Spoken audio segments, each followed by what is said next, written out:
Glória a Deus. Eu quero compartilhar com os irmãos nessa noite. O tema da palavra é atitudes revolucionárias de Jesus. Sabe o que é interessante que nós vemos, irmãos? Jesus, por onde ele passava, existia transformação. Por onde Jesus passava, a história era mudada, era transformada. Na verdade, acontecia milagre, acontecia cura, acontecia restauração, libertação, transformação. Ou seja, por onde Jesus passava, existia uma mudança. E nós vemos através da vida de Jesus que por onde ele estava, existia algo especial. Por quê? Porque ele estava lá. O que nós aprendemos com isso? Jesus era alguém que as pessoas tinham interesse de seguir. Por quê? Porque ele transmitia fé, transmitia esperança. E sabe um detalhe importante? Quando os discípulos, até então não eram discípulos, começam a seguir Jesus, Jesus não tinha operado nenhum milagre ainda, sabia? Porque Jesus opera o primeiro milagre lá no casamento, lá em João 2. E os discípulos são chamados a seguir Jesus em João 1. Sabe o que é interessante isso? Mostra que eles não estavam seguindo Jesus porque eles viram Jesus fazer um milagre, mas porque a própria vida de Jesus transmitia algo que valia a pena ser seguido. O que isso nos ensina, irmãos? Por que eles seguiam Jesus? Porque Jesus tinha algo especial. Jesus tinha algo que era diferente daquela sociedade. Jesus tinha uma atitude diferente. E a grande pergunta é: por que as pessoas vão seguir nós hoje porque querem Jesus? Será que nós temos algo diferente? Será que nós nos parecemos com Jesus? E a grande pergunta é: por que nós vamos andar com Jesus? Qual que é a convicção? Qual é a certeza? Porque Pedro e os discípulos abandonam tudo para seguir Jesus, porque Jesus de fato tinha algo diferente. As pessoas estavam cansadas, as pessoas precisavam de algo e eles encontraram em Jesus. E essa é a nossa resposta. Hoje é um dia de ceia, e qual que é a razão de nós estarmos aqui reunidos hoje, irmãos? Qual que é o propósito de nós estarmos aqui hoje? Irmãos, não basta a gente falar de Jesus, nós precisamos nos parecer com Ele. Porque as pessoas não seguiram Jesus porque Jesus falava bonito. As pessoas não seguiram Jesus porque Jesus era um cara legal. Mas as pessoas seguiram Jesus porque Jesus tinha vida, tinha esperança, tinha fé. As pessoas viam que há uma resposta através da vida dele. E essa tem que ser a nossa motivação em seguir Cristo, irmãos. E diante disso nós trazemos para a nossa vida. Porque a Bíblia diz que em Atos, os discípulos, os homens de Deus foram chamados cristãos. E cristãos significa pequenos cristos, aqueles que são parecidos com Cristo. O quanto de fato hoje as pessoas vão para a igreja, o quanto de fato hoje as pessoas querem estar aqui porque elas olham na nossa vida e falam: vale a pena. É muito mais que uma religião, irmãos, é muito mais do que falar bonito, é muito mais do que uma pregação. E essa é a grande questão: o que nós fazemos diante de situações desfavoráveis? O que nós fazemos diante de situações adversas? Porque é nesse momento que nós mostramos o quanto que nós amamos Jesus e o quanto nós nos parecemos com Jesus. Irmão, se parecer com Jesus quando você é agradado é fácil, mas nós nos parecemos com Jesus quando somos decepcionados. Nós tivemos hoje o Bem-vindo à Família e eu falei: irmãos, não se iluda. Se você não se frustrou com a gente ainda, você vai se frustrar, porque nós somos imperfeitos. Não existe igreja perfeita como não existe família perfeita, mas existe igreja unida, igreja feliz, igreja com propósito, e é isso que nós estamos aqui para buscar. Não somos perfeitos, mas a grande questão é o quanto nós estamos dispostos a nos parecer com Jesus. Eu quero falar sobre 5 atitudes revolucionárias de Jesus. Mas o fato é que se nós fôssemos falar de tudo que Jesus fez, esse culto nunca iria acabar. Olha o que a Bíblia diz lá em João capítulo 21, versículo 25. João 21, 25. Diz assim: Jesus fez também muitas outras coisas, e se todas elas fossem escritas, penso que nem mesmo no mundo inteiro haveria espaço suficiente para os livros que seriam escritos. Ou seja, se nós fôssemos falar nessa noite sobre tudo que Jesus fez, nós iríamos ficar aqui até a volta de Jesus, amém? Então eu só quero falar sobre 5 atitudes revolucionárias de Jesus nessa noite. Que isso possa, assim, tocar o nosso coração, isso possa trazer transformação, não é apenas uma informação, amém? Primeira atitude: Jesus, ele colocou o amor acima de tudo. Mateus capítulo 22, do versículo 36 ao 40.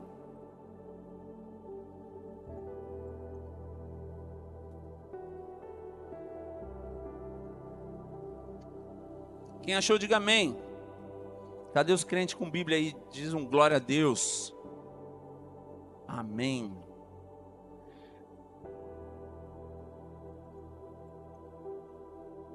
Mestre, qual é o maior mandamento da lei? Jesus respondeu: ame ao Senhor, o seu Deus, com todo o seu coração, com toda a sua alma e com todo o seu entendimento. Este é o primeiro e maior mandamento. E o segundo é semelhante a ele: ame o seu próximo como a você mesmo. Desses dois mandamentos depende toda a lei e os profetas. Interessante aqui, irmãos, que nós vemos que no Decálogo, que são os mandamentos, os 10 mandamentos, as leis, nós aprendemos aqui, há um resumo do que deve ser feito. Mas na lei judaica tem 613 mandamentos. Imagina você ter que decorar tudo. Então, diante de uma pergunta para Jesus, eles chegam: tá bom, explica para a gente, então de fato, o que eu devo fazer? E Jesus resume os mandamentos em amar a Deus acima de todas as coisas e amar o seu irmão como a ti mesmo. Irmãos, Jesus, a primeira atitude revolucionária de Jesus, ele coloca o amor acima de tudo. Por quê? Porque quando eu amo, eu não vou roubar. Quando eu amo, eu não vou trair. Quando eu amo, eu não vou falar mal. Quando eu amo, eu não vou fazer coisas absurdas. Eu não vou maltratar ninguém, eu não vou prejudicar ninguém. Então Jesus, ele vem e resume tudo no amor. Tem religiões que consistem em você tem que entregar algo para Deus. Mas no cristianismo, nada mais é: Deus entregou o seu filho por mim e por você. Ele não te pede nada. Na verdade, é uma decisão nossa seguir ele, entregar nosso coração e ser salvo mediante a graça. Mas o que isso nos ensina? Amor. A Bíblia diz em João 3,16 que Deus amou o mundo de tal maneira que deu o seu Filho único, para que todo aquele que nele crê não morra, mas tenha vida eterna. O que é isso? É Deus mostrando que nada vale mais do que o amor. E Jesus então vem e tem uma atitude revolucionária. Por que uma atitude revolucionária? Porque diante da lei os fariseus queriam mostrar que eles eram merecedores, que eles faziam tudo o que deveria ser feito, eles cumpriam a lei, e Jesus vem e resume: o amor vale mais do que todas as coisas. Ou seja, Jesus está nos mostrando que o relacionamento ele é mais importante, porque através do relacionamento nós mostramos Cristo. Enquanto a lei diz, você deve amar, a graça vem e nos ensina: ame os seus inimigos. Irmãos, isso é tremendo, porque a graça aumenta o padrão, a graça aumenta o nível. Porque você acha a graça é vida oba-oba, é porta larga. Não, a graça vem e aumenta o padrão. Porque a Bíblia diz que na lei, se você se deitasse com uma mulher, você estava adulterando. Na graça diz o quê? Apenas de você pensar, você já adulterou. Ou seja, Jesus está mostrando que o amor é a base, o amor é o fundamento. Olha o que diz Mateus capítulo 5, versículo 44. Irmãos, abre um parênteses aqui. Eu mandei mensagem para os irmãos hoje, quem não está no WhatsApp da igreja, depois adiciona lá. E eu disse que hoje nós iríamos falar sobre Jesus. Todo domingo nós falamos sobre Jesus, é óbvio. Mas as últimas ceias nós temos falado sobre textos que Jesus está falando, não falando sobre a Bíblia no geral. E assim como hoje, tudo que nós vamos falar aqui é o que Jesus está declarando, são palavras de Jesus, amém? Mateus 5,44 diz assim: mas eu digo, amem os seus inimigos e orem por aqueles que perseguem vocês. Olha como Jesus vem e traz uma mudança radical. Porque enquanto a gente vive na lei, a gente faz o que? Olho por olho, dente por dente. Fez, tomou, falou, vai receber. Mas Jesus vem o quê? E muda tudo isso. Fala: não, o amor, ele vale mais do que todas as coisas. Porque o amor é a base do evangelho. Então, a primeira atitude revolucionária de Jesus, ele coloca o amor acima de todas as coisas. Segunda atitude revolucionária de Jesus se importa com as crianças. Posso ouvir um aleluia aí? Cadê as tias? Lucas capítulo 18, versículo 15 e 17. Lucas 18, 15, 17. Alguns também traziam crianças para que Jesus lhe impusesse as mãos. Ao verem isso, os discípulos o quê? Repreendiam. Jesus, porém, chamou a si as crianças e disse: deixem vir a mim as crianças e não as impeçam, pois o reino de Deus pertence aos que são semelhantes a elas. Em verdade lhes digo que, se não receber o reino de Deus como uma criança, nunca entrará nele. Olha que interessante, irmãos. Os discípulos, eles tinham um hábito, eles tinham uma conduta, eles tinham um costume daquilo que era a lei.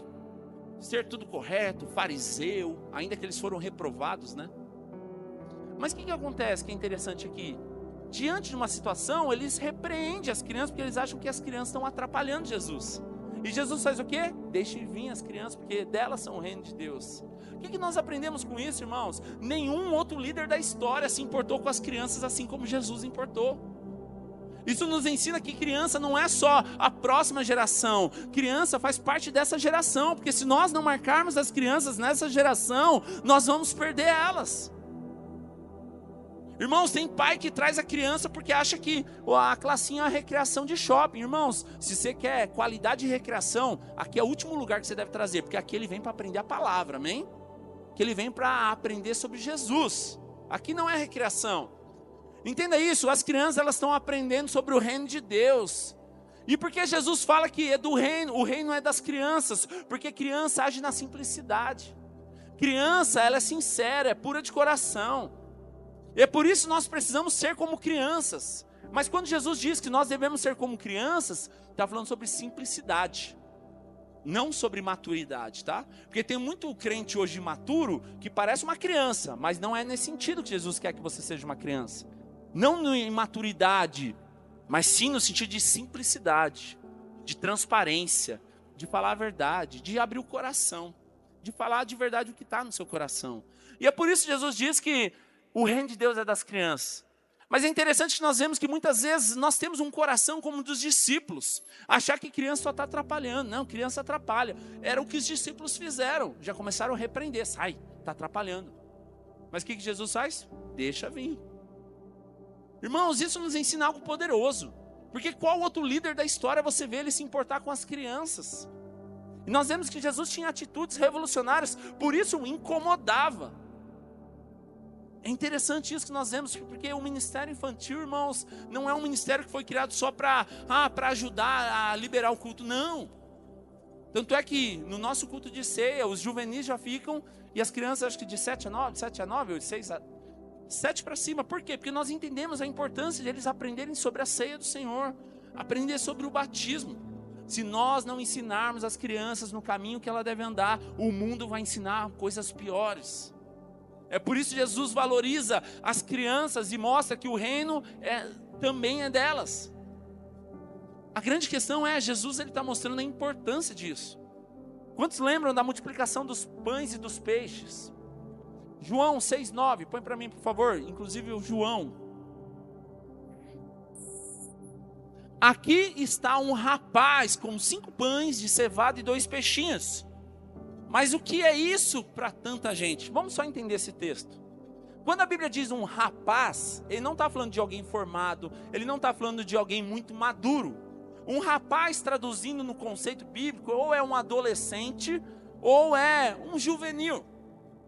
E olha que interessante, no momento da necessidade, quem está suprindo não é o empresário, não é o mais velho, não é o bem-sucedido, mas é um rapaz, alguém simples de coração. Alguém que dá tudo que tem. Olha a importância disso. Não foi um fariseu que abençoou lá. Não foi alguém que tinha tudo. Mas foi um rapaz. Traduzindo isso, nós vemos na Bíblia que é um adolescente, uma criança praticamente.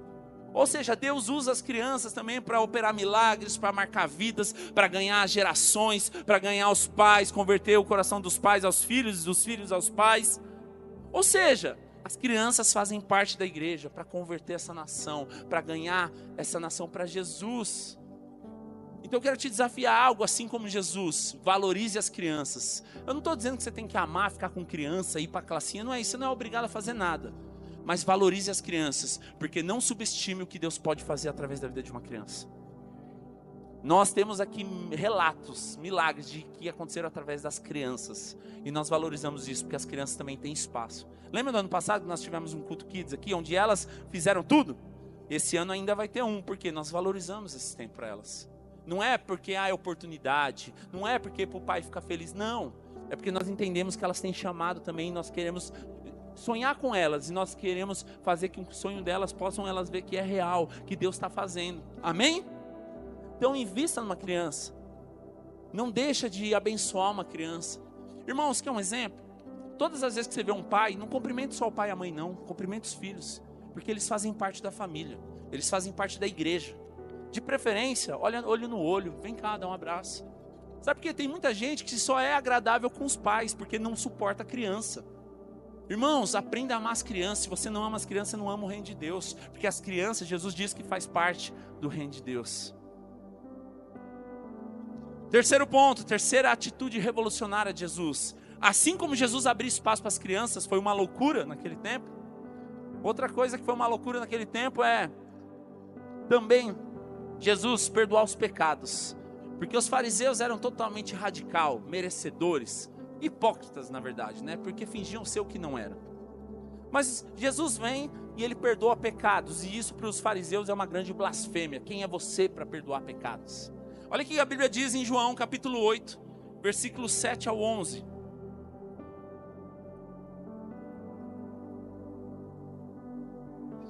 João capítulo 8, versículos 7 ao 11. Diz assim: visto que continuavam a interrogá-la, ele se levantou e disse: se alguém de vocês estiver sem pecado, seja o primeiro a tirar a primeira pedra ou a pedra nela. Ele inclinou-se novamente e continuou escrevendo no chão. E os que ouviram, acusados pela consciência, foram saindo de um cada vez, começando pelos mais velhos, até que Jesus ficou só com a mulher que estava diante dele. Então Jesus pôs-se de pé e perguntou: mulher, onde estão eles? Ninguém a condenou? Ninguém, Senhor, disse ela. E Jesus declarou: eu também não a condeno. Vá de agora em diante e abandone a sua vida de pecado, ou vá e não peques mais. Irmãos, o que nós aprendemos nesse texto? Jesus então ele vem e ele muda a história novamente. Enquanto todos estão querendo apedrejar, todos estão querendo julgar, todos estão querendo ser radical e apontar o dedo para aquilo que aquela mulher fez, como se eles fossem santos, como se eles não tivessem pecado. O problema dessa geração, irmãos, trazendo para os dias de hoje, é que a gente gosta de apontar o pecado do irmão porque você não peca naquilo, mas você não aponta para o pecado escondido que você está cometendo. O que nós vemos aqui, irmãos? Então, enquanto todos querem apedrejar, querem condenar, querem apontar o dedo, Jesus diz o quê? Aquele que nunca pecou, então atira a primeira pedra. E diante disso todo mundo vai indo embora. E Jesus pergunta: então, e aí, ninguém te condenou? Não. O que Jesus faz? Jesus, sendo Deus, diz: eu também não te condeno. Vá e não peques mais. Sabe o que nós aprendemos nesse texto, irmãos? Repita comigo, eu sei que você não gosta, mas fala: equilíbrio. Jesus, ele não condena, mas ele também fala sobre disciplina. Jesus diz: eu não condeno o que você fez, mas a partir de hoje vá e não peques mais. A graça não é oba-oba para pecar. Como diz Romanos 5 lá, então acaso eu vou viver no pecado, já que a graça me alcançou? Não, de maneira nenhuma. Eu que conheci a graça, agora que eu não peco mais. O que Jesus está nos ensinando, irmãos? A graça tem que trazer equilíbrio. O que é equilíbrio? Nós não vamos viver debaixo de condenação, de acusação, mas também não vamos viver mais no pecado. Jesus diz para ela: eu não te condeno, mas a partir de hoje, muda de vida. Não faz mais sentido você viver no pecado. A partir do momento que você tem um encontro com Jesus, não faz sentido você viver mais daquilo que você vivia. O que é isso, irmãos? Equilíbrio. Jesus não condena, mas ele disciplina. O que é disciplina, irmãos? Mostrar o caminho. Quem ama corrige, quem ama mostra o caminho, quem ama não aceita e não é omisso diante do que é errado. E é isso que Jesus está nos ensinando. Nós não estamos aqui para acusar, irmãos, não estamos aqui para julgar. O nosso papel é amar e perdoar, assim como Jesus fez. E esse é o papel. Por que muita gente não tem avançado, irmãos? Porque muita gente está vivendo uma vida de acusação. Muita gente está vivendo uma vida de julgo, de peso, porque ele não olha para o que Cristo fez na cruz, mas ele está olhando para aquilo que ele cometeu. E a Bíblia nos ensina em Gálatas que se eu anulo toda a graça, eu estou anulando o sacrifício de Jesus na cruz. Ou seja, não é no nosso merecimento, mas é na graça e no favor de Jesus. E Jesus, quando ele vem, ele nos ensina mais essa atitude revolucionária, radical. Porque enquanto todo mundo acusava, todo mundo apontava dedo, Jesus vem e o que ele faz? Ele perdoa. Isso constrange. Porque enquanto nós estávamos acostumados a viver na lei, onde tinha acusação, tinha um monte de injustiça, Jesus vem, nos abraça, nos ama, nos perdoa e diz: eu não te condeno, vai, não peques mais. Não importa o que você fez, meu irmão. Hoje o Senhor te convida a parar de olhar para trás e começar a olhar para a cruz, porque a cruz está vazia, porque Ele já pagou todo o preço, todo o pecado naquela cruz. Eu não sei o que você fez, mas não importa. A Bíblia diz em Hebreus que dos seus pecados eu já não me lembro mais. Sabe por que o Senhor não se lembra? Não é porque Ele tem amnésia, não é porque Ele esqueceu, é porque não faz mais sentido. Porque a partir do momento que você nasce de novo, uma nova vida, uma nova criatura, o que passou não faz mais sentido, não importa mais. Se você entrou aqui nessa noite cheio de acusação, você veio no dia certo que o Senhor te trouxe aqui para dizer: pare de olhar para trás, porque eu tenho um novo tempo, um novo caminho sobre a sua vida. Quarta atitude revolucionária de Jesus. Assim como foi um escândalo Jesus abrir espaço para as crianças, porque criança não tinha espaço. A quarta atitude é: Jesus se importa com as mulheres. João capítulo 8, versículo 7 ao 11. Esse texto que nós acabamos de ler, né? Nós vamos pegar o gancho dele, porque aqui nós falamos que Jesus perdoa pecados.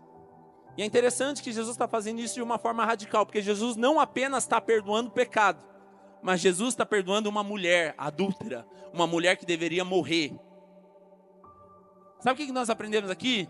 Mais uma vez, Jesus é radical, com a graça, com amor, mas também tem disciplina. Sabe o que nós aprendemos aqui? Que Jesus se importa com a mulher, se importa com a pecadora. Naquele tempo, não tinha espaço para as mulheres. Naquele tempo, Jesus se importa com algo que ninguém se importava. As mulheres não tinham espaço. E aqui é interessante que nós vemos que assim como Jesus se preocupa e se importa com as crianças, Jesus também se importa com as mulheres. Nenhum outro líder se importou com as mulheres como Jesus.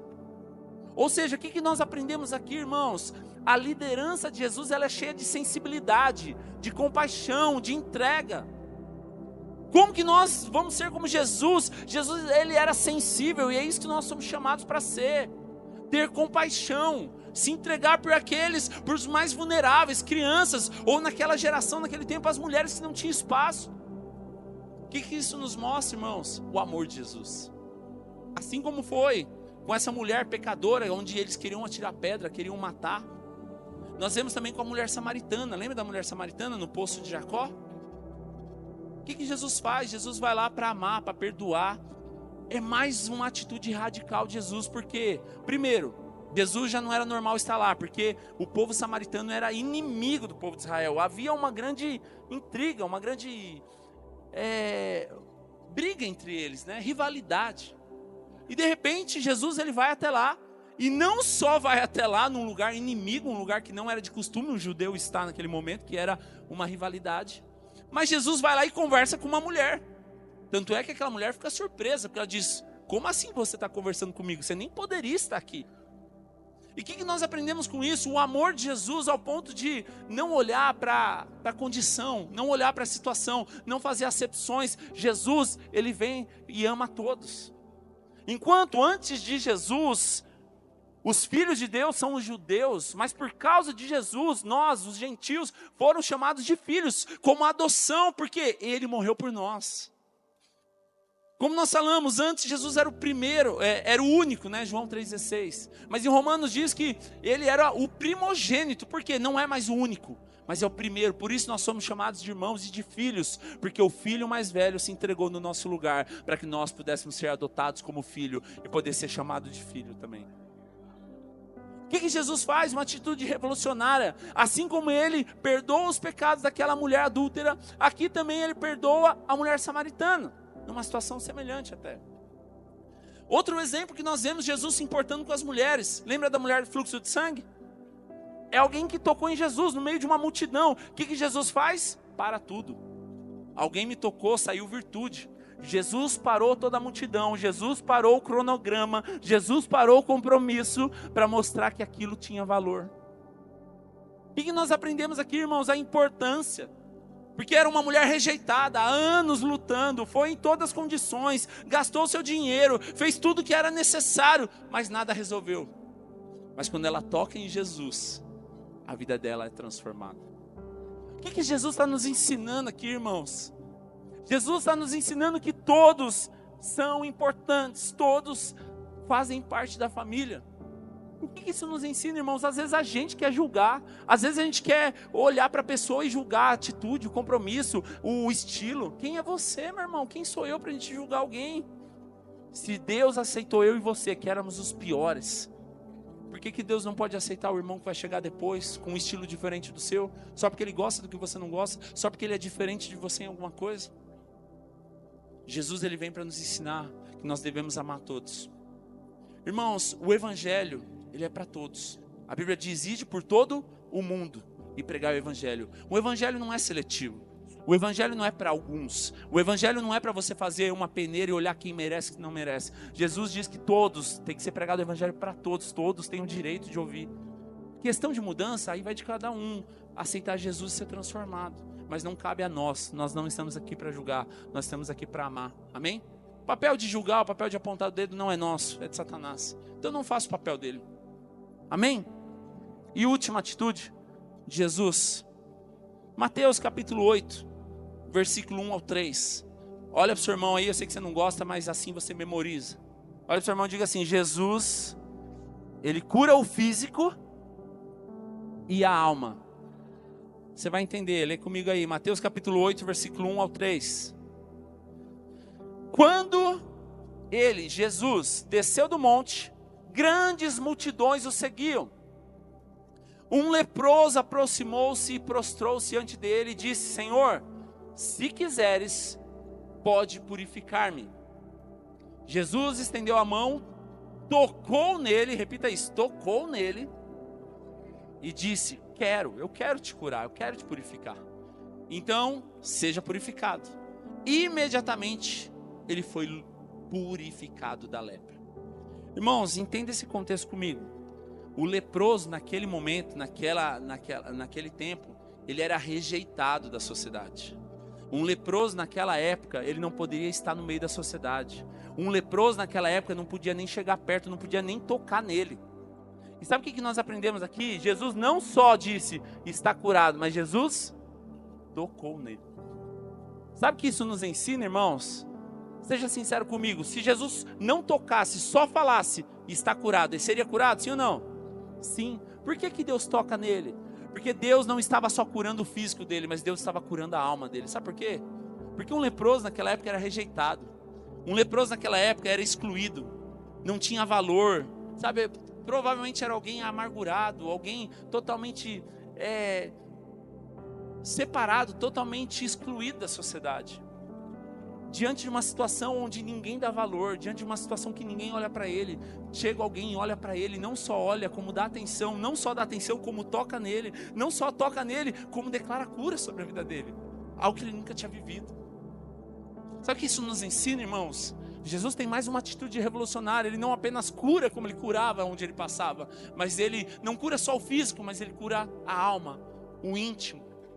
Eu não sei como você entrou aqui nessa noite. Se você precisa de cura, o Senhor tem cura para você. Seja no físico, seja na alma. Se você está cansado, a Bíblia diz: vinde a mim, vós que estáis cansados e sobrecarregados, que eu vos aliviarei. Eu não sei o que você está passando, meu irmão, mas a partir do momento que Jesus passa sobre a sua vida nunca mais é a mesma. Quando nós vemos Jesus, por onde ele passava, havia cura. Por onde Jesus passava, havia milagre. As regiões, os lugares onde Jesus passava nunca mais foram o mesmo depois que Jesus passou. O que isso nos ensina, irmãos? Não faz sentido nós vivermos da mesma maneira a partir do momento que Jesus tocou a nossa vida. Não faz mais sentido eu voltar a viver o meu passado a partir do momento que eu conheci Jesus. Jesus tem que mudar a minha vida. Aquele leproso, ele não apenas é curado da lepra, mas o Senhor toca nele e ele sente algo que ele nunca tinha sentido, porque ninguém tocava nele, ninguém se importava com ele. Mas Jesus vem e se importa. Irmãos, eu não sei o que você tem passado, eu não sei o que tem te afastado de Jesus nesses dias. Se é uma doença, se é um pecado, se é uma vergonha, se é um orgulho. Mas eu tenho uma palavra para você nessa noite, simples. Jesus, ele quer tocar sobre a sua vida. E quando Jesus toca na nossa vida, nunca mais nós somos o mesmo. Quando Jesus toca na nossa vida, há esperança, há milagre, há alegria, há restauração. Talvez, irmãos, talvez não, né? Nós não somos hoje leprosos, naturalmente falando, como esse homem. Mas talvez nós entramos aqui nessa noite, pode ser agressivo um pouco, mas falando espiritualmente, talvez nós estamos doentes, talvez estamos fragilizados, espiritualmente falando, ou até na nossa alma. E nós precisamos, assim como esse homem, falar: Jesus, se o Senhor quer, eu sei que o Senhor pode me curar. E Jesus não apenas diz eu quero, mas Ele cura. Sabe, irmãos, o que você precisa entender hoje? Deus não só pode te curar, como a vontade dEle é que a vontade dEle seja completa na sua vida. E a vontade de Deus é boa, perfeita e agradável. Eu não sei o que você está vivendo, mas a grande questão é, quando você se entrega para Jesus, a sua vida nunca mais é a mesma. Nós estamos falando sobre atitudes revolucionárias de Jesus. E nós vemos aqui que cada momento onde Jesus passou, aquilo foi transformado. O que isso faz sentido para mim e para você? Não faz mais sentido eu sair daqui nessa noite do mesmo jeito. Não faz mais sentido eu ouvir uma palavra dessa e continuar vivendo as mesmas coisas. É tempo de transformação, é tempo de cura. Eu quero te convidar nessa noite você fechar os olhos por um instante. Talvez você está cansado, fragilizado, mas o Senhor tem cura para você nessa noite. O Senhor tem transformação para você nessa noite.